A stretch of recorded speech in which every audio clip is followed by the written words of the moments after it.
इसके बाद मैं अपने गुरु महाराज परम पूज्य गोपाल कृष्ण गोस्वामी महाराज और परम पूज्य राधानाथ स्वामी मामी को प्रणाम करती हूँ। तो जैसा कि आप सब लोगों को पता है कि हम अध्याय 11 पे हैं, ठीक है। तो इसमें इस चैप्टर का शीर्षक क्या है? विराट रूप। ये भक्ति योग के अंतर्गत आता है। हमने बताया था क्यों भक्ति योग के अंतर्गत आता है, क्योंकि इस चैप्टर के अंत में हम देखेंगे कि भगवान का कोई भी रूप देखने के लिए हमें भक्ति योग की सहायता लेनी पड़ती है। जब तक कि हम भगवान की भक्ति नहीं करेंगे, हम भगवान के किसी भी रूप का दर्शन नहीं कर सकते, चाहे वह विराट रूप ही क्यों नहीं। अर्जुन को भगवान ने क्यों विराट रूप दिखाया है? क्योंकि अर्जुन भगवान के भक्त थे। तो भगवान की भक्ति के बिना हम भगवान को किसी भी रूप में देख नहीं सकते। इस अध्याय को हमने 7 सेक्शंस में डिवाइड किया। फर्स्ट 2 सेक्शंस हमने लास्ट टाइम किए थे। 1 से 4 में हमने देखा था कि अर्जुन ने कृष्ण से अपना जो सार्वभौमिक रूप है, विराट रूप है, वो दिखाने का नम्र निवेदन किया था, उन्हें अनुरोध किया था, है ना, क्योंकि हम भगवान को ऑर्डर्स नहीं दे सकते, हम भगवान से सिर्फ रिक्वेस्ट कर सकते हैं। इसके बाद भगवान अर्जुन को अपना वह रूप दिखाने से पहले उस रूप का कुछ वर्णन करते हैं। क्यों वर्णन करते हैं? उसको ओरिएंटेशन देने के लिए। जैसे कि अभी अगर हमारा किसी न्यू कॉलेज में या स्कूल में एडमिशन होता है तो हमारे या ऑफिस में हम जॉब के लिए जाते हैं तो एक ओरिएंटेशन प्रोग्राम रखा जाता है, जिससे हमें पता चले कि इसमें कैसे कार्य होता है, यहाँ पर क्या क्या कहाँ पर स्थित है। तो इसी प्रकार से भगवान ने अपना रूप दिखाने के पूर्व अर्जुन को अपने उस रूप का थोड़ा सा ग्लिम्स दिया, थोड़ा सा वर्णन किया कि अब तुम आगे क्या देखने वाले हो, है ना। क्योंकि कई बार क्या होता है कि जो कभी किसी ने आज तक देखा नहीं है, भगवान क्या कहते हैं कि ऐसा रूप दिखाऊंगा जो कभी किसी ने नहीं देखा है। तो अचानक से अगर हम कुछ ऐसी चीज देखें तो हमें अडेप्ट होने में दिक्कत आती है ना। तो अडेप्टेशन के लिए भगवान उसका वर्णन करते हैं ताकि जब अर्जुन देखे तो उसको वो है रिसीव कर सके, ग्रहण कर सके, है ना। फिर जब भगवान ने से अनुरोध किया गया तो भगवान ने फिर अपना रूप दिखाया। तो जो रूप देखा अर्जुन ने, अब ये क्या हो रहा है बैकग्राउंड में, भगवत गीता में जो भी कुछ कुरुक्षेत्र के उस पे भूमि पर हो रहा है युद्ध में, वह संजय धृतराष्ट्र को सुना रहे हैं, है ना, कि इसमें क्या क्या हुआ। तो इसी प्रकार से जब अर्जुन ने विराट रूप देखा तो संजय ने उसका वर्णन धृतराष्ट्र से किया। तो संजय ने अर्जुन के सार्वभौम रूप के दर्शन का वर्णन करते हैं। 9 से 14 के श्लोक में हम देखेंगे। फिर 15 से 31 में अर्जुन का सार्वभौम रूप देखने का क्या अनुभव हुआ। तो अर्जुन जब देखते हैं तो अर्जुन क्या फील करते हैं, अर्जुन उस सार्वभौम रूप को कैसे डिस्क्राइब करते हैं, उसका कैसे वर्णन करते हैं, उनके रोंगटे खड़े हो जाते हैं, है ना। तो उनका जो भी एक्सपीरियंस हुआ उस रूप को देखने का वो डिस्क्रिप्शन है 15 to 31। तो आज हम करेंगे 9 से लेके 31, मतलब 2 सेक्शंस करेंगे। उसके बाद जब वह रूप देख लेते हैं अर्जुन, तो वह कृष्ण भगवान से पूछते हैं कि ये आपका कौन सा रूप है, आप यहाँ पर क्या प्रयोजन है इस रूप का। तो फिर भगवान उत्तर देते हैं 32 से 34 में कि मैं समय हूं और अर्जुन तुम मेरे सिर्फ साधन बनो। साधन बनो मतलब मैं किसी प्रयोजन से आया हूं इस धरती पर और तुम केवल निमित्त मात्र बनो और मेरी सहायता करो, है ना। सभी को इस युद्ध भूमि में मैंने पहले से ही, इस युद्ध का क्या निर्णय होगा वो मैंने पहले से डिसाइड किया है। समय के अनुसार जो होना है वह होगा, लेकिन तुम्हें इस युद्ध में युद्ध लड़कर मेरी हेल्प करनी है, तुम्हें सिर्फ निमित्त मात्र बनना है। फिर ऐसा जब ये सब कुछ हो जाता है तो 35 से 46 में अर्जुन इस सार्वभौम रूप को प्रेयर्स करते हैं, प्रार्थनाएं करते हैं, है ना। तो हम वो देखेंगे। और 47 to 55 में ये वर्णन हुआ है कि कृष्ण के किसी भी रूप को देखने के लिए शुद्ध भक्ति की आवश्यकता होती है। तो इस प्रकार से इस चैप्टर का फ्लो बनता है, ठीक है। अब हम देखेंगे श्लोक 9 से 14 में संजय अर्जुन के सार्वभौम रूप का दर्शन किस प्रकार करते हैं।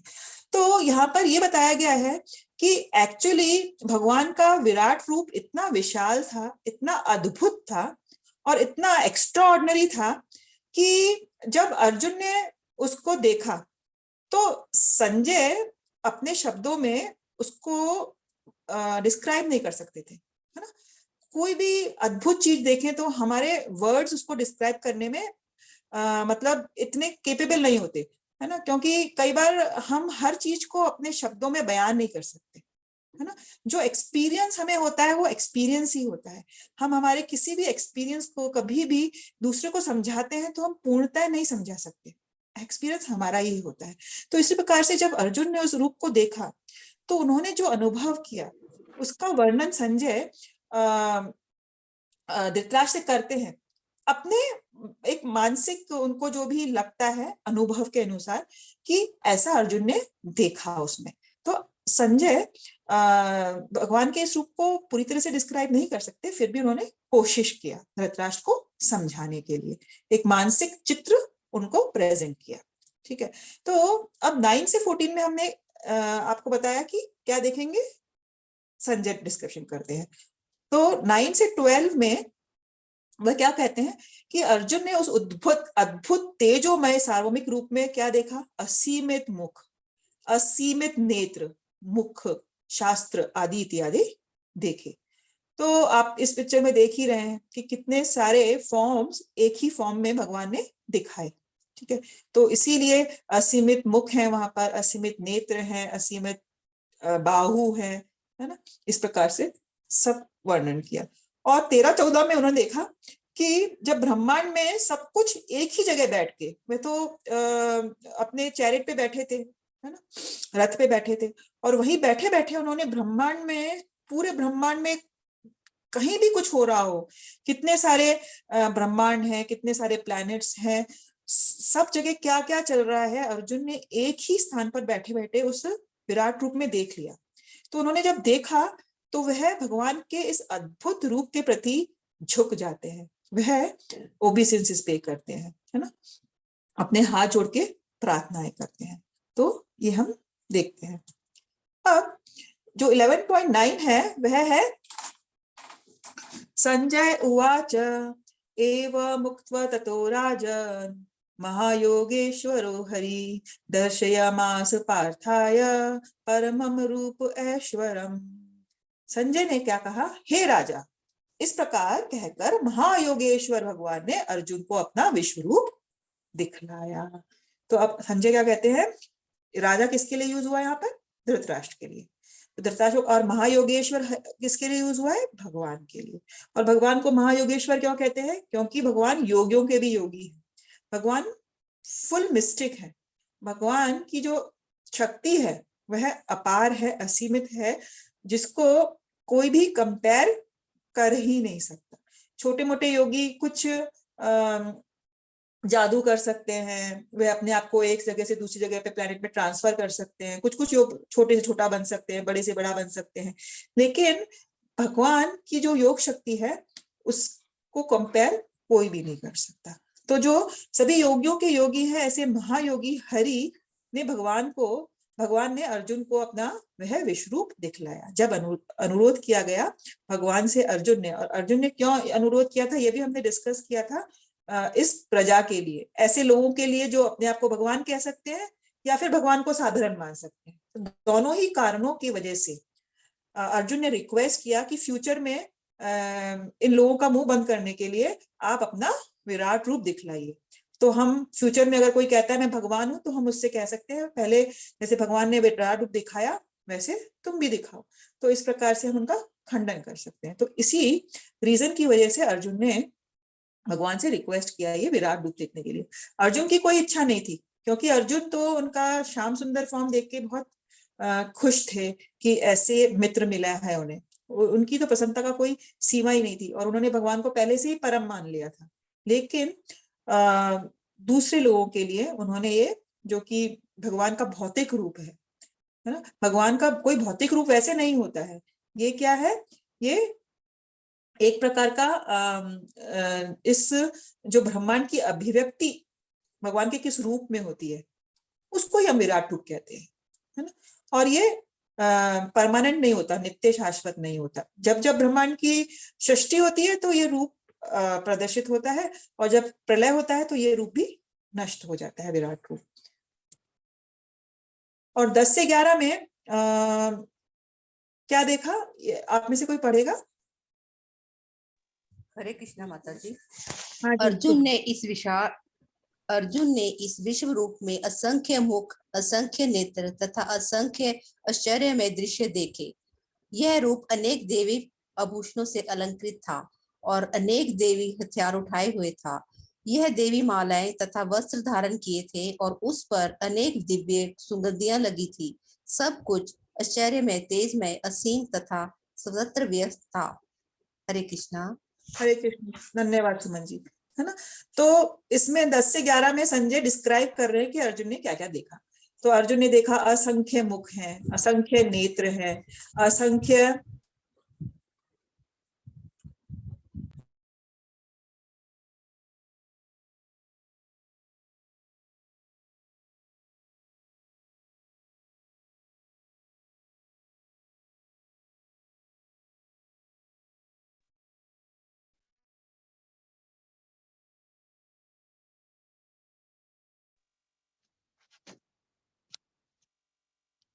राधे कृष्ण।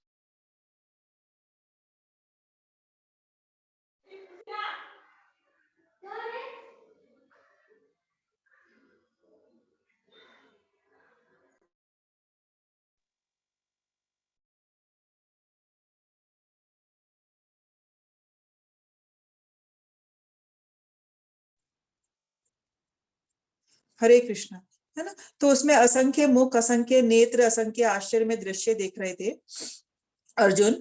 और उन्होंने देखा कि इसमें बड़े ये जो रूप है विभिन्न आभूषणों से अलंकृत है और कुछ कुछ लोगों ने विभिन्न हथियार उठाए हुए हैं। तो इस दृश्य में अर्जुन ने विभिन्न देवी देवताओं को भी देखा और दानवों को भी देखा। और इसमें असंख्य हाथ भी थे, किसी हाथ में गदा है, किसी हाथ में पुष्प है, किसी में कोई और इंस्ट्रूमेंट है, सारे बहुत सारे हथियार दिखाई दिए। यह देवी मालाएं तथा वस्त्र धारण किए हुए थे और उस पर अनेक दिव्य सुगंधियां लगी थी। जो भी क्या होता है कि चंदन का लेप लगाया जाता है ना, अलग अलग सुगंध लगाई जाती है। तो उन्होंने ये देखा कि इसके रूप पर, बॉडी पर विभिन्न सुगंध के लेप हुए हुए हैं। और जो अर्जुन ने देखा उसको संजय क्या डिस्क्राइब कर रहे हैं कि ऐसा दृश्य उन्होंने देखा जो कि बहुत ही आश्चर्यमय था, इतना तेजमय था, इतना रोशनी प्रज्वलित कर रहा था कि कुछ भी दिखाई नहीं दे। ये असीम था, अनलिमिटेड रूप था वह, इसकी कोई सीमाएं नजर नहीं आ रही थी अर्जुन को। और ऐसा लग रहा था कि ये पूरे ब्रह्मांड में सर्वत्र व्याप्त है। तो इस प्रकार का विशाल और अद्भुत रूप अर्जुन ने वहां बैठे बैठे ही रथ में देखा। तो ये संजय ने डिस्क्राइब किया धृतराष्ट्र को। और उसके बाद उन्होंने क्या किया, उन्होंने कंपेयर किया इस रूप को 12 में उन्होंने कंपेयर किया कि जैसे कि आकाश में अगर सपोज करो कि एक सूर्य से इतनी रोशनी होती है, अगर एक साथ 1000 सूर्य उग जाए तो हम इमेजिन कर सकते हैं कि कितनी तेज होगा। तो संजय यहाँ पर कंपेयर कर रहे हैं कि उस रूप का तेज इतना ज्यादा था कि उनको वह जहां तक उनकी कल्पना जाती उन्होंने कल्पना करी कि हो सकता है, मतलब वो कंपेयर कर रहे हैं कि 1000 सूर्य एक साथ उदय हो जाए तो जितना प्रकाश होगा उस प्रकार से वहां प्रकाश प्रज्वलित हो रहा था उस रूप से। तो उन्होंने कंपेयर किया। और अर्जुन भगवान के विश्व रूप में एक ही स्थान पर सिर्फ 1000 भागों में विभक्त ब्रह्मांड के अनंत अंशों को देख सके। वहीं बैठे बैठे उन्होंने ब्रह्मांड के विभिन्न एरियाज में क्या क्या हो रहा है देख सकते हैं। आज के जो साइंटिस्ट लोग हैं वह कितना भी प्रगति कर ले, लेकिन वह जिस जगह पे है या हम भी जिस जिस जगह पे हैं, सपोज हम इस एक रूम में है तो हम इस रूम के बियॉन्ड नहीं देख सकते, हम दीवार के पार नहीं देख सकते क्या हो रहा है अगले रूम में, हमारी तो इतनी लिमिटेड है। लेकिन अर्जुन ने भगवान से जब दिव्य चक्षु प्राप्त किए तो अर्जुन ने वहीं बैठे बैठे ब्रह्मांड के हर कोने का दर्शन कर लिया। सब जगह क्या चल रहा है सब कुछ उनको उसमें नजर आ रहा था, भूत भविष्य, है ना, और प्रेजेंट, सब कुछ वो उसमें देख पा रहे थे। तो इस प्रकार हमने देखा कि 4 श्लोकों में संजय ने वर्णन करना चाहा।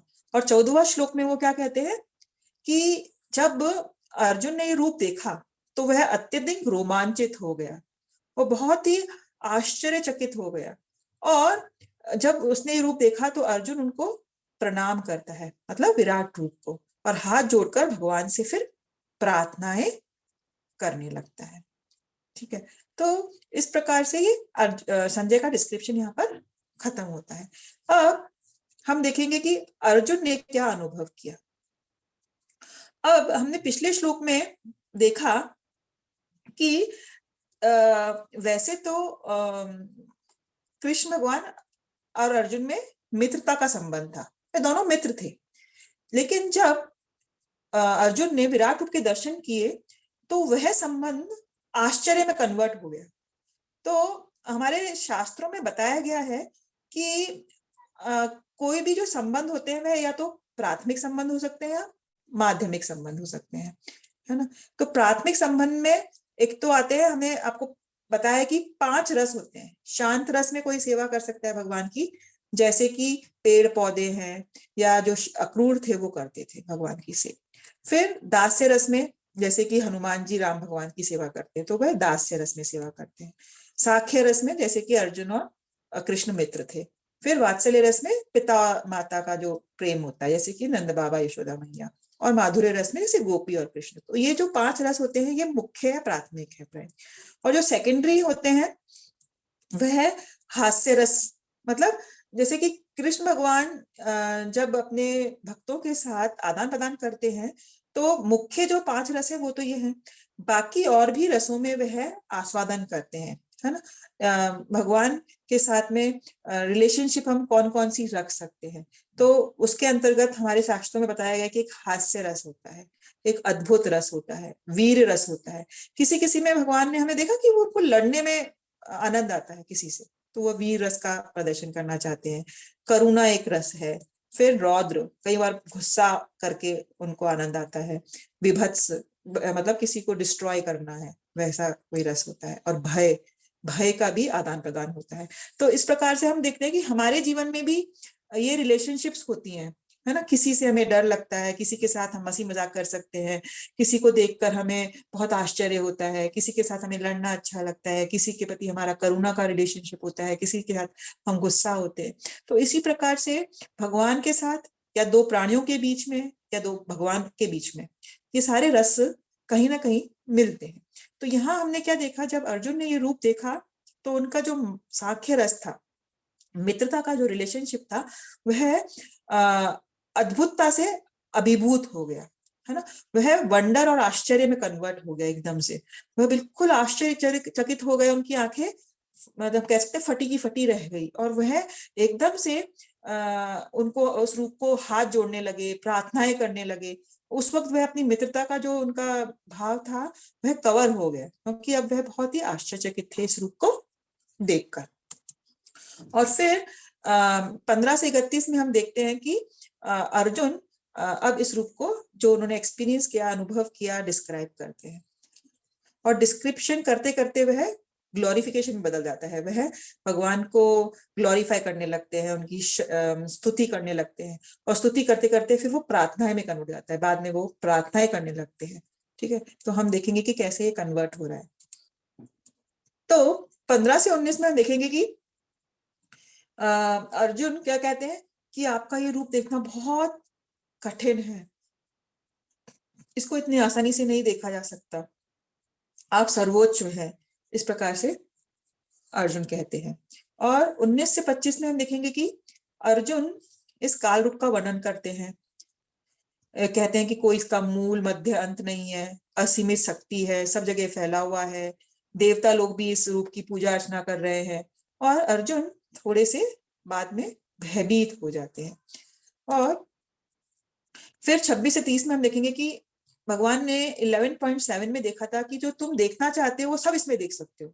और वो इंडिकेट कर रहे थे उस वक्त कि तुम शायद इंटरेस्टेड हो अर्जुन, कि तुम्हें जानना हो कि युद्ध में क्या परिणाम होगा, तो मैं तुम्हें वो भी इस रूप में दिखा दूंगा। अर्जुन की इच्छा नहीं थी, लेकिन भगवान ने कहा था 11.7 में कि तुम्हें भविष्य की भी मैं सब चीजें इसमें बताऊंगा। तो अर्जुन युद्ध के भविष्य के परिणाम को उसमें देखते हैं। वह देखते हैं कि सभी योद्धा, भीष्म पितामह, कर्ण, दुर्योधन, सब इस विष्णु के मुख में जा रहे हैं। और यहाँ तक कि उनके साइड के जो योद्धा थे वह भी उनके मुख में चले जा रहे हैं। सिर्फ पांडवों को छोड़कर। तो इस प्रकार से उस रूप को देख के उन्होंने समझ लिया था कि उनकी विजय होगी और बाकी सभी का नाश होना निश्चित है। तो वो यह समझ जाते हैं। और उसके बाद देखते हैं अर्जुन दो प्रश्न पूछते हैं 31 में कि आप कौन हैं। वो इतने ज्यादा आश्चर्यचकित हो जाते हैं कि ये प्रश्न पूछते हैं कि विराट रूप से कि आप मुझे बताइए आप कौन हैं और आपका मकसद क्या है। इस प्रकार से दो क्वेश्चंस पूछते हैं। तो इसके उत्तर हम अगले सेशन में देखेंगे कि भगवान क्या कहते हैं। भगवान कहते हैं मैं काल का रूप हूं। अब ब्रह्मांड के बारे में अर्जुन की क्या दृष्टि है। तो अर्जुन कहते हैं 15 में, अर्जुन ने बोलना चालू किया है, हे भगवान कृष्ण, मैं आपके शरीर में सारे देवताओं को, अन्य विविध जीवों को एक साथ देख रहा हूँ। सारे लिविंग एंटिटीज दिखाई दे रहे थे उनको, है ना। जैसे कहते हैं 33 करोड़ तो देवी देवताएं होते हैं, फिर दानव होते हैं, फिर इतनी सारी योनियां होती है, 84 लाख योनियां होती है। तो वह सब कुछ देख पा रहे थे उसमें। और उन्होंने देखा कि ब्रह्मा जी भी दिखाई दे रहे हैं उनको, है ना, जो कि कमल पर विराजमान है। शिव जी नजर आ रहे हैं और उनको बहुत सारे ऋषि नजर आ रहे थे उसमें। बहुत सारे सर्पों का भी दर्शन उन्होंने किया। दिव्य सर्प क्यों कहा गया यहाँ पर? क्योंकि एक तो सर्प होते हैं ना शेषनाग, शेषनाग पर ही तो विष्णु भगवान लेटते हैं, तो उनको शेषनाग नजर आ रहे थे। फिर उनको वासुकी जो स्नेक हैं, जो कि समुद्र मंथन के टाइम पे रॉड के रूप में, रोप के रूप में काम आए थे, वह भी उनको दिखाई दे रहे थे। तो उनको विभिन्न विभिन्न दिव्य सर्प भी दिखाई दे रहे थे। तो उन्होंने सभी का दर्शन किया और वह उसको एक्सप्लेन कर रहे हैं। और फिर क्या बोलते हैं, हे विश्वेश्वर, इस पूरे विश्व के ईश्वर, विश्व रूप, आपके शरीर में क्या देख रहा हूं मैं? अनेक अनेक हाथ हैं, इतने सारे पेट हैं, मुंह है, आंखें हैं, जो सर्वत्र फैले हुए हैं। इसका कोई अंत ही मुझे नजर नहीं आ रहा है, ये असीमित है ना। आप में ना अंत दिखता है, कोई मध्य नहीं दिख रहा, कोई एंड नहीं दिख रहा। वह बड़े ही विस्मित हो रहे थे। तो हमने देखा था कि अभी ही संजय ने एक्सप्लेन किया था, वो यहाँ पर रिपीट हो रहा है कि अब अर्जुन बोल रहे हैं। वो तो संजय का एक्सप्लेनेशन था, ये अर्जुन खुद बोल रहे हैं इस विराट रूप के बारे में। और वह फिर से इसी चीज को कहते हैं कि ये बड़ा चकाचौंध कर देने वाला रूप है। संजय ने भी यही बताया था कि उसकी रोशनी किससे कंपेयर करी थी? 1000 सूर्य अगर एक साथ उदय हो जाए। तो इसी प्रकार से अर्जुन भी ये कह रहे हैं कि आपका ये रूप इतना चकाचौंध है कि मुझे देख भी नहीं पा रहा, मैं उसको मुश्किल हो रही है देखने में, मेरी आंखें बंद हुए जा रही हैं। ये प्रज्वलित अग्नि की भांति है और सूर्य के अपार प्रकाश की भांति चारों ओर फैले जा रहा है ना। जैसे कि अग्नि जल जाए, इतनी विशाल अग्नि जल जाए कि दिखना ही कठिन हो जाए किसी चीज को, ऐसा महसूस हो रहा था अर्जुन को। और मैं इस तेजोमय रूप को सब जगह देख रहा हूँ, कोई भी चीज उनको बिना उस रूप के अलावा कुछ नजर ही नहीं आ रहा था। इसमें अनेक मुकुट दिखाई दे रहे हैं, इतनी सारी गदाएं दिखाई दे रही हैं, चक्र दिखाई दे रहे हैं। तो इस पिक्चर से हम थोड़ा बहुत समझ सकते हैं कि अर्जुन ने क्या देखा है, क्योंकि सब कुछ ही उसको नजर आ रहा था इस ब्रह्मांड में, सर्वत्र जो क्या क्या क्या हो रहा है। आग निकलते हुए यहाँ पे दानव हैं, देवताएं हैं, अनेक मुकुट है, विभिन्न आभूषण हैं, विभिन्न प्रकार के शस्त्र दिखाई दे रहे हैं। और इतना तेजमय था ये रूप कि अर्जुन बोल रहा है मुझे देखना भी कठिन हो रहा है। फिर 18 में क्या बोलते हैं? आप में से कोई पढ़ना चाहेगा इस श्लोक को और इसको ट्रांसलेशन को? रेणु जी आप पढ़ेंगी? हरे कृष्ण माता, मैं पढ़ूं? हाँ जी, लवली जी आप पढ़िए। हाँ जी। त्वं शरं परम वेदितव्यं तमस्य विश्वस्य परम निधानम तम त्वं अवयं शाश्वत धर्म गुप्ता सनातन स्तमं पुरुषो मतो में। आप परम आद्य ज्ञेय वस्तु हैं, आप इस ब्रह्मांड के परम आधार यानी आश्रय हैं। आप अव्यय तथा पुराण पुरुष हैं, आप सनातन धर्म के पालक भगवान हैं, यही मेरा मत है। हरे कृष्णा। हरे कृष्णा। तो फिर अभी हमने देखा कि 15 से 17 में अर्जुन ने डिस्क्राइब किया, वही चीज डिस्क्राइब करी जो उन्होंने देखा और संजय ने पहले ही धृतराष्ट्र को बता दिया था। अब डिस्क्रिप्शन के बाद यहाँ पर हम देख रहे हैं कि अब वो उस विराट रूप को ग्लोरीफाई करना चालू कर देते हैं, स्तुति करना चालू कर रहे हैं है ना। और हमने देखा है कि जगह जगह पे भगवत गीता में पहले भी अर्जुन ने भगवान की स्तुति करी है, जैसे कि 10वें अध्याय में बोलते हैं ना 10.11 में, परम धाम परमम पवित्र परम भवान आप सब कुछ हो, है ना, दिव्य नित्य शाश्वतम अजो विभुम, इस प्रकार से डिस्क्राइब किया था। तो यहाँ पर भी भगवान की स्तुति कर रहे हैं, भगवान को ग्लोरीफाई कर रहे हैं कि आप परम आद्य ज्ञेय वस्तु है, आपके अलावा कोई भी जानने योग्य है ही नहीं, आप ही सबसे ज्यादा जानने योग्य है, आप अच्युत हैं, इस ब्रह्मांड के परम आश्रय है, शेल्टर है, आधार है, हम कहते हैं ना सभी कारणों के कारण है, फिर से कह रहे हैं आप अव्यय है, जिसका कभी कोई नाश नहीं हो सकता, आप पुराण पुरुष है, आदि पुरुष है, कहते हैं ना आपसे ही सब कुछ स्टार्ट हुआ है, आप सनातन धर्म के पालक भगवान हैं, यही मेरा मत है। तो हम कभी कभी सोच सकते हैं कि ये बार बार रिपीटेशंस क्यों हो रहे हैं ना, लेकिन हम देखते हैं कि जो चीज इंपॉर्टेंट होती है वही बार बार रिपीट होती है ना। और यहाँ पर ये नहीं है कि रिपीटेशन का मतलब है कि ये कोई साहित्य कोई त्रुटि है या नहीं, क्योंकि अर्जुन इतने ज्यादा आह्लादित हो गए हैं, एकदम से एक्सटेसी में आ गए हैं, इतने ज्यादा आश्चर्यचकित हो चुके हैं, वह कंफ्यूज हो गए हैं, उनको बहुत ही ज्यादा इस रूप के दर्शन कर कर उन्हें जो बोध हो रहा है उसका वो वर्णन नहीं कर पा रहे हैं, और इसीलिए फिर से वह इस रूप को या भगवान को ग्लोरीफाई करना चालू कर देते हैं कि आपसे वो परम कोई है ही नहीं, आप आदि पुरुष हैं। इस प्रकार से जो पहले भी अर्जुन ने भगवान के लिए यूज किया है वह यहाँ पर इस श्लोक में यूज कर रहे हैं कि ग्लोरिफिकेशन में। फिर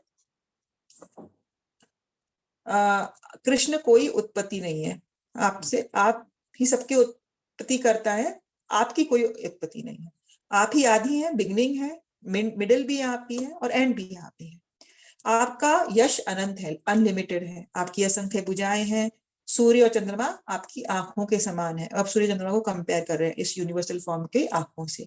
आपके मुख से प्रज्वलित अग्नि निकलते और आपके तेज से संपूर्ण ब्रह्मांड को जलाते हुए देख रहा हूं, और आपके जो इस मुख से ये प्रज्वलित हो रही है अग्नि, आपका जो तेज है, ये संपूर्ण ब्रह्मांड उससे मुझे जलता हुआ नजर आ रहा है, नष्ट होता हुआ नजर आ रहा है।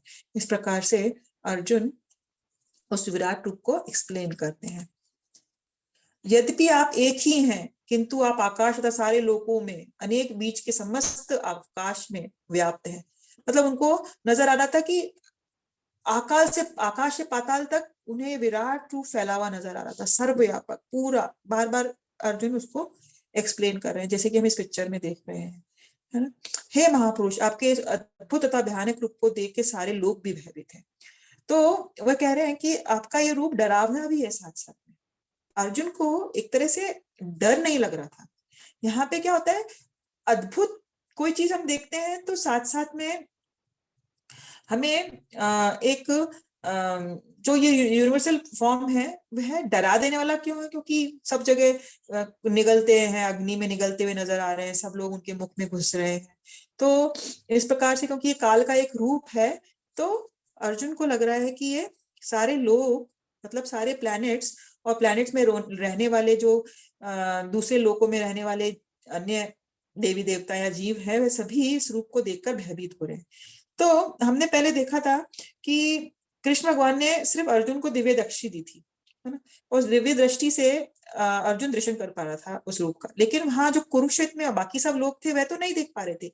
लेकिन भगवान ने जिन जिनको ये दिव्य दृष्टि दी, तो इस श्लोक से ये लग रहा है कि दूसरे लोग के कुछ लोगों को भी भगवान ने ये दृष्टि देखी, देवताओं वगैरह को, और वह लोग भी इस रूप को देख पा रहे हैं और भयभीत हो रहे हैं। तो इससे ये प्रूव होता है कि विभिन्न लोगों को भी ये दृष्टि दी गई थी कि वह इस विराट के दर्शन कर सके। और देवों का सारा समूह आपकी शरण ले रहा है, आप में प्रवेश कर रहा है, सारी देवी देवताएं नजर आ रहे हैं। उनमें से कुछ अत्यंत भयभीत होकर हाथ जोड़कर आपकी प्रार्थनाएं कर रहे हैं। महर्षियों तथा सिद्धों के समूह कल्याण हो कहकर वैदिक स्तोत्रों का पाठ करते हुए आपकी स्तुति कर रहे हैं। जो विभिन्न सिद्ध लोग हैं, महर्षि हैं, वह भी बार बार कह रहे हैं कल्याण हो, इस प्रकार से चिल्ला रहे हैं और अपने वैदिक जो मंत्र हैं उनका पाठ कर रहे हैं, आपकी स्तुति कर रहे हैं। ऐसा अर्जुन को दिखाई दिया और सभी देवताएं आपकी शरण ले रहे हैं। इस प्रकार से अर्जुन ने देखा। अब देवता लोग विस्मय होकर इस रूप को देख रहे हैं। शिव के विविध रूप, आदित्यगण, वासु, साध्य, विश्वदेव, दोनों अश्विनी कुमार, मरुदगण, पितृगण, गंधर्व, यक्ष, असुर, सिद्धदेव सभी आपको आश्चर्यपूर्वक देख रहे हैं। तो इससे इस श्लोक से भी प्रूव हो रहा है कि ये लोग भी सभी भगवान के इस रूप को देख पा रहे थे और आश्चर्यचकित हो रहे थे। हे महाबाहु, आपके इस अनेक मुख, नेत्र, बाहु, जांग, पाव, पेट तथा भयानक दांतों वाला विराट रूप देखकर देवतागण सहित सभी लोग अत्यंत विचलित हो रहे हैं और उन्हीं की तरह मैं भी अत्यंत विचलित हो रहा हूं। तो इस प्रकार से अर्जुन अपने आश्चर्य को प्रकट कर रहे हैं और यहाँ से ये भी प्रूव हो रहा है कि अन्य देवतागण, आदित्यगण, वासु वगैरह भी भगवान के इस रूप को देख पा रहे थे और आश्चर्य से भर गए थे।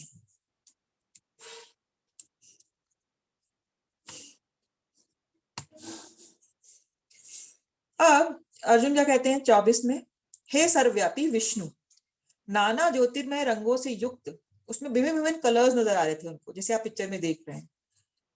बड़ी बड़ी चमकती आंखें निकाले देखकर भय से मेरा मन विचलित हो रहा है। मैं न तो धैर्य धारण कर पा रहा हूं, न मानसिक संतुलन ही पा रहा हूं। तो यहाँ पर अर्जुन अपना थोड़ा सा भय प्रदर्शित कर रहे हैं। वह जब इस रूप का दर्शन करते हैं, चमकती आंखें, इसका तेज देख रहे हैं और बड़ा बड़ा उनका सारा मुख फैला हुआ है चारों तरफ से, तो ऐसा दृश्य देखकर अर्जुन को थोड़ा सा भय लग रहा है और वह कह रहा है कि मुझे कुछ भी समझ में नहीं आ रहा है, मैं अपना मानसिक संतुलन खो रहा हूँ। तो इस प्रकार से अर्जुन थोड़े से भयभीत नजर आते हैं। और फिर अब अर्जुन ने प्रार्थनाएं करी, डिस्क्रिप्शन दिया। अब अर्जुन क्या कह रहे हैं, हे देवेश, हे जगन निवास, आप मुझ पर प्रसन्न हो।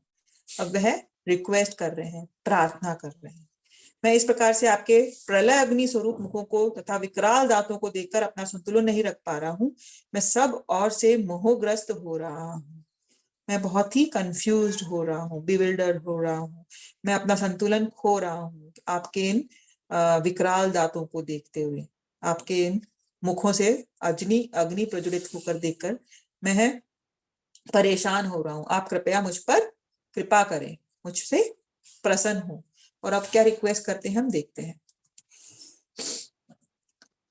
फिर 26 से 29 में अर्जुन अब देखते हैं युद्ध का भविष्य। क्या देखते हैं कि धृतराष्ट्र के सारे पुत्र अपने समस्त सहायकों के साथ, भीष्म, द्रोण, कर्ण, सभी योद्धा इस विकराल रूप में प्रवेश कर रहे हैं। उनमें से तो कुछ के शिरों को तो मैं आपके बीच चुन्नित हुआ देख रहा हूं। मतलब उन्होंने देखा कि कुछ योद्धा है भगवान के इस विकराल जो रूप है उसके दांतों के बीच पिस रहे हैं, उन्होंने ये भी दर्शन किया। उन्होंने सबको भगवान के मुख में जाते हुए देखा। तो जो ये प्रकट कर रहा है कि इन सभी का अंत निश्चित है, ये सभी लोग मृत्यु को प्राप्त होंगे, चाहे वह भीष्म पितामह ही क्यों नहीं हो, कर्ण ही क्यों नहीं हो, ये सभी ही मृत्यु को प्राप्त होंगे। और फिर अर्जुन कंपेयर करते हैं, जो ये सीन देखते हैं उसको किससे कंपेयर करते हैं, जैसे कि नदियां की जो तरंगे होती हैं वह समुद्र में, लहरें समुद्र में प्रवेश कर जाती हैं, उसी प्रकार से ये सारे योद्धा आपके मुख में प्रवेश कर रहे हैं, है ना। तो इस प्रकार से वो एक कंपैरिजन देते हैं। और दूसरे में वह एक और कंपैरिजन देते हैं अर्जुन कि मैं समस्त लोगों को पूर्ण वेग से आपके मुख में उसी प्रकार प्रविष्ट होते हुए देख रहा हूं जिस प्रकार पतंगे अपने विनाश के लिए प्रज्वलित अग्नि में कूद पड़ते हैं। आपने देखा है, हम कहते हैं ना लाइट के कीड़े होते हैं, जब बरसात होती है तो छोटे छोटे पतंगे कहते हैं उनको, वह फायर, उनको कहते हैं फायर फ्लाइज। तो ये जो कीड़े होते हैं इनकी जो लाइफ स्पैन होती है वो छोटी सी होती है, छोटे से काल के लिए वह होते हैं और फिर से वह अग्नि में आते हैं और उनकी मृत्यु हो जाती है। तो वह लाइट के कीड़े कहते हैं उनको, और वह लाइट जैसे ही कांटेक्ट में आती है वह खत्म हो जाते हैं। तो जिस प्रकार से ये पतंगे अपने विनाश के लिए आग में कूद रहे हैं, लाइट में कूद पड़ते हैं, उसी प्रकार से मैं देख रहा हूं कि सारे लोग आपके इस मुख में प्रवेश कर रहे हैं।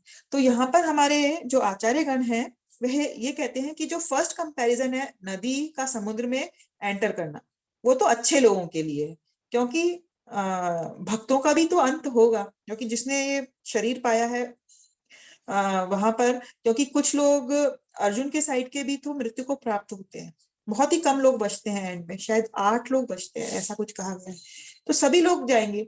तो जो अच्छे लोग हैं उनका कंपैरिजन हम मान सकते हैं नदियां का समुद्र में प्रवेश करना, और जो बुरे लोग हैं दानव जैसे दुर्योधन जैसे, उनको हम मान सकते हैं कंपैरिजन इन फायर फ्लाइज के जैसे कि ये फ्लाइज होती हैं, कीटाणु होते हैं, बारिश के कीड़े जिनको बोलते हैं, ये बहुत ही जल्दी मर जाते हैं, अग्नि में अपने आप को विध्वंस कर लेते हैं। तो इस प्रकार से कंपैरिजन किया जा रहा है। अब हे विष्णु, मैं देखता हूं कि आप अपने प्रज्वलित मुखों से सभी दिशाओं के लोगों को निगल रहे हैं। ठीक है, आप सारे ब्रह्मांड को अपने तेज से आपूरित करके अपनी विकराल झुलसती किरणों सहित प्रकट हो रहे हैं। आपका जो एक तेज है बहुत ही प्रचंड है, सभी लोग सभी दिशाओं में इस मुख में प्रवेश कर रहे हैं।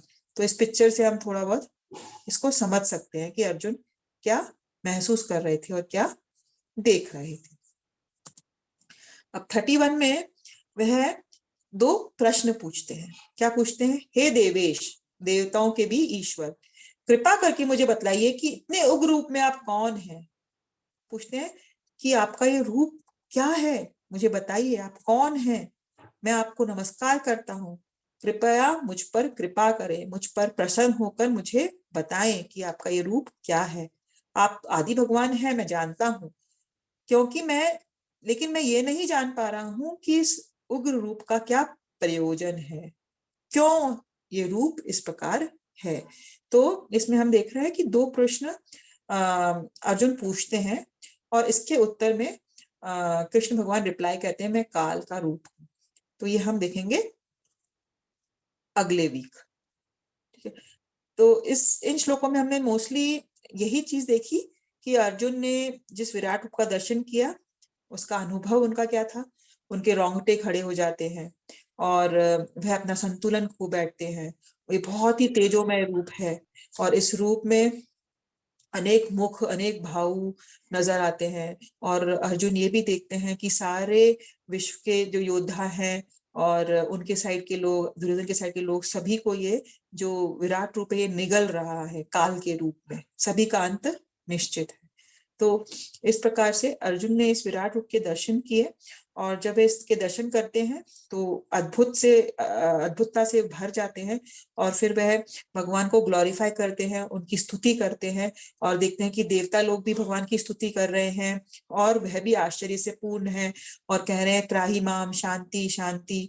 इस प्रकार से देवतागण भी उनके सुख का दर्शन कर पा रहे हैं। और अंत में इस विराट रूप को देखकर अर्जुन भगवान से रिक्वेस्ट करते हैं कि आप बताइए कि आप कौन हैं और आपका क्या प्रयोजन है। तो एक्चुअली ये बस एक डिस्क्रिप्शन है यूनिवर्सल फॉर्म का, इसमें ज्यादा कुछ फिलॉसफी नहीं है, तो इसीलिए हम इसमें इतने सारे श्लोक एक साथ कवर कर पाए 9 से लेके 31। आपका कोई प्रश्न है तो पूछ सकते हैं, ये हमारी आपकी आखिरी स्लाइड है। हरे कृष्णा।